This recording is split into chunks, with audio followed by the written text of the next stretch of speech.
I can't believe it's been almost 20 years since I packed my bags, left the snowbanks of Indiana, PA, and came to Charleston, South Carolina.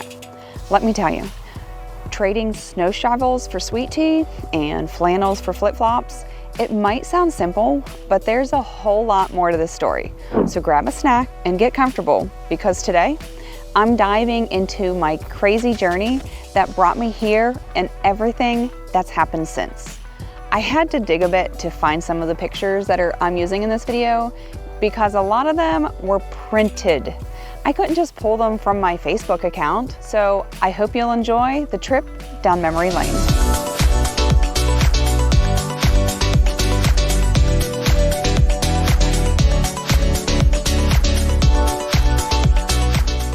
My name is Deneen Gary, the Southern Living Yankee, and a realtor in Charleston, South Carolina and the surrounding areas. And I love helping people just like you find home. Whether you're buying, selling, or simply exploring the market, I'm here with honest advice and local insights. Before we go any further, make sure you like this video, subscribe to the channel, and hit that notification bell so you don't miss any of my future videos about life in Charleston and the rest of the Lowcountry. If you're not familiar with Indiana, Pennsylvania, which if you're not from there, why would you be? It's located about 60 miles northeast of Pittsburgh. It's where the Indiana University of Pennsylvania, or IUP, is located. And our biggest claim to fame is that Jimmy Stewart was born and raised there. Now, if I'm being honest, I only watched It's a Wonderful Life for the first time about 2 years ago. I know. Anyway, back in Pennsylvania, I had my whole life set up in this cute little townhouse. I had bought it from an older woman that hadn't made any changes to it since the 1970s. Okay, maybe it was the 1980s, but it needed some serious work. There were layers upon layers of outdated wallpaper. The appliances weren't so old that they were avocado green. No, they were the mustard-ish yellow. Ugh. Why did Maytag ever think that that was a good appliance color? So this townhouse, I bought it, I upgraded it, I made it my own. I even painted the walls myself, which, by the way, is a pretty big deal when you're not an expert.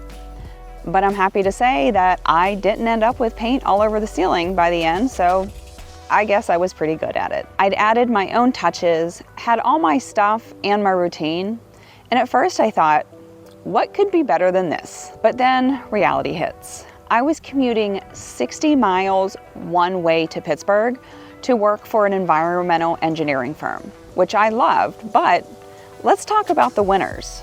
Snow for days.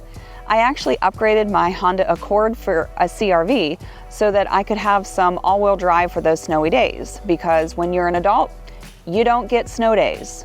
They still expect you to show up for work. The final straw came in late April when I was headed to a Pittsburgh Pirates baseball game, and it got called for snow in late April. That was it. I was done. After also facing the end of a long-ish relationship, small town life didn't seem so perfect anymore. And I knew I needed to change of geography, and I decided that if I was going to make a change, I wanted it to be a big change. So I started applying for jobs in Charlotte, North Carolina and Charleston, South Carolina. Well, Charleston called first, and they offered me a pretty amazing job. So I thought, why not go where it's warm and sunny? There's charm, history, and that Southern hospitality that I had heard so much about. Charleston, South Carolina, it was. If I'm being honest, I had been coming down here all the time to visit my sister anyway. I was practically funding the Charleston Tourism Board with my airline tickets. Every time I saw her, Charleston just tugged at my heart a little bit more. I kept thinking, how amazing would it be to actually live here and not just visit? I wanted to change, and Charleston was obviously calling my name. So I decided, why not throw caution to the wind? I loaded up that CR-V with everything that would fit.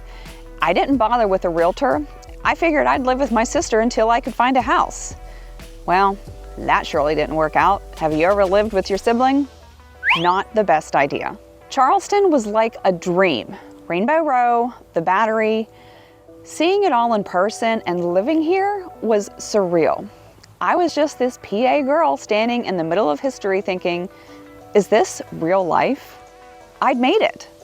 Well, sort of. And then reality set in.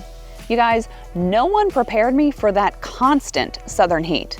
In Pennsylvania, summer's hot, but Charleston summer was like living in a hairdryer. The humidity was a whole new level. And I was like, is this my penance for not hiring a realtor?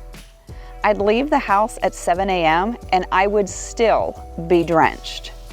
And the culture shock was real. I remember my first hurricane warning like it was yesterday. All of the stores were out of water. People were talking about hurricane parties. And I'm like, wait, you guys are throwing parties for a hurricane? Apparently, yes. Welcome to Charleston. So there I am, getting settled and trying to find my footing in a new town. I ended up at my new employee orientation for the public power utility that I worked for.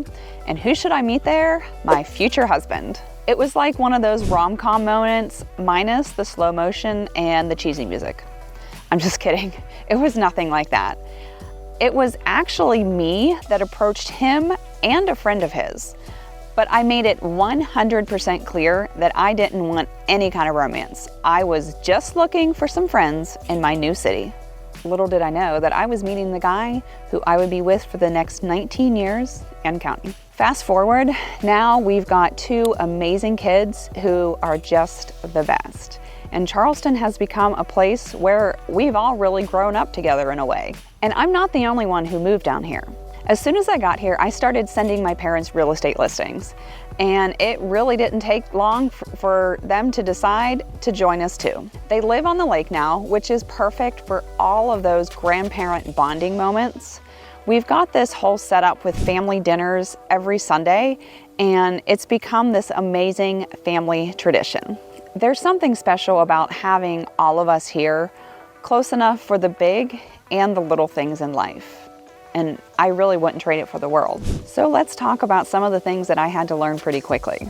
I had no idea that the phrase, bless your heart, could really mean anything from sympathy to a Southern style insult. And it's an art form here. And don't get me started on navigating the traffic. It's like a sport, even worse than Pittsburgh. And grits. I grew up as an oatmeal girl. Well, let's just say that my first bowl of homemade grits was a memorable experience. I mean, do you actually chew them? And then there's the wildlife, but a little bit different wildlife. I will never forget the day that I saw my first palmetto bug. If you know, you know. I thought it was a small bird. Turns out, nope, that's just life here. And y'all, that is definitely not a phrase that has caught on with me yet. I think I'll be a you guys gal until I take my last breath. I don't know how they would react down here if I dropped a yins or use guys on them. Through all the quirks, the crazy weather, and the endless learning curve, Charleston has become more than just a new home. It's where I met my husband and where we're watching our kids grow up. And it's also where our family has truly found a place. From boiled peanuts to evening sunsets, it's a life that I wouldn't trade for anything. It won't be too many years until I've lived here longer than I lived in Pennsylvania. So I'm gonna have to figure out what that means for my Yankee status. Moving to Charleston from Pennsylvania was one of the best decisions I've ever made. So if you're thinking about making the move, trust me, it's worth it. And hey, if you need a realtor, don't do what I did. Give me a call and I'll help you skip all the mistakes and get straight to the good stuff. My name is Deneen Gary, the Southern Living Yankee, and a realtor in Charleston, South Carolina, and the surrounding areas. And I love helping people just like you find home. Whether you're buying, selling, or simply exploring the market, I'm here with honest advice and local insights. And if you found this video helpful, be sure to give it a thumbs up, subscribe to the channel, and hit that notification bell so you don't miss any of my future videos about life in Charleston and the rest of the Lowcountry. Thank you again for joining me. So long for today.